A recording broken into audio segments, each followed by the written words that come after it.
मनोज दादा जरांगे बारामतीमध्ये दाखल झाले आहेत। अजित दादा पवार यांच्या कुटुंबियांची आणि स्वतः शरद पवार यांची त्यांनी भेट घेतलेली आहे। आपल्या सोबत आहेत दादा अत्यंत शोकाकुल बारामती संपूर्ण महाराष्ट्र तुम्ही भेट घेतली शरद पवार यांची संपूर्ण कुटुंबियांची। तुमच्या भावना काय ज्यावेळी तुम्ही हा संपूर्ण प्रसंग ऐकला तुमच्या कानावर पडला तुमची पहिली प्रतिक्रिया काय होती? मला काही कळलंच नाही। ज्यावेळेस कळालं ना असं झालं मी फोन लावल्यावर सुद्धा सांगण्यात आलं की हो, तरी विश्वास बसत नव्हता। सगळ्याच्या अनाला पण होतं। शेवटी काय असतं बघा, राजकारणाच्या ठिकाणी, परंतु आमच्या घरातला माणूस गेलाय, आमचा समाजाचा खूप मोठा आधार आणि सगळ्याच सामाजिक आणि राजकीय क्षेत्रातला सगळ्यांचा आधार जर दादा होते स्पष्टपणानं, असा देशात आणि राज्यात पुन्हा नेता होणे नाही इतक्या स्पष्टपणानं। ये जा म्हणणारे खूप असतात, परंतु हे लईच अवघड झालं।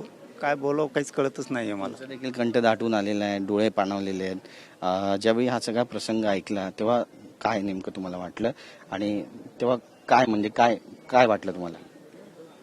मी पुन्हा तेच सांगतो की दादांना येत मला हा विश्वासच बसत नाही, विश्वासच बसत नाही। पार्थ भया गळ्यात पडून राहिले आहेत। बापाचं छत्र, ते छत्र सगळ्या राज्यासाठी पण होतं, देशासाठी पण होतं। असा देशात पुन्हा असा नेता होणे नाही। शेवटी आधार असतो, दिसो नाही दिसो, काही दिसत असतो काही दिसत नसतो। दादाच होते।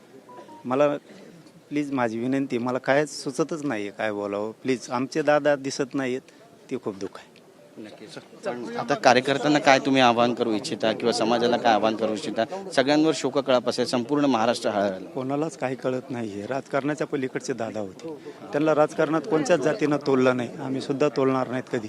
पक्ष सुद्धा कधी दादांना तोलत नाही। सगळ्याच पक्षाचे बांधव इथे आहेत। त्या पद्धतीचं कुठलाही माणूस दारात आला तरी त्याचं काम करायचं ही दादाची पहिल्यापासूनची भूमिका। काही आठवणी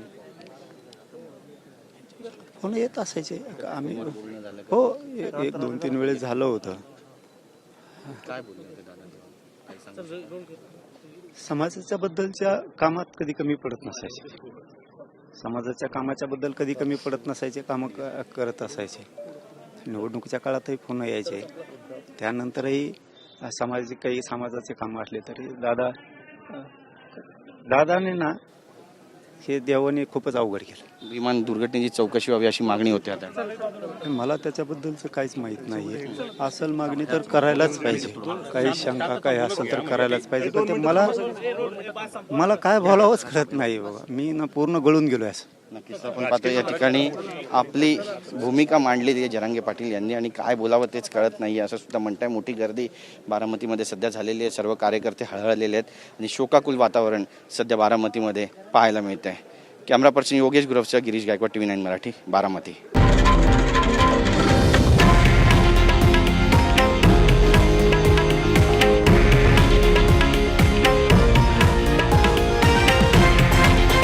हे आहे देशातील नंबर 1 न्यूज नेटवर्क आणि आपण पाहत आहात TV9 मराठी, एकमेव।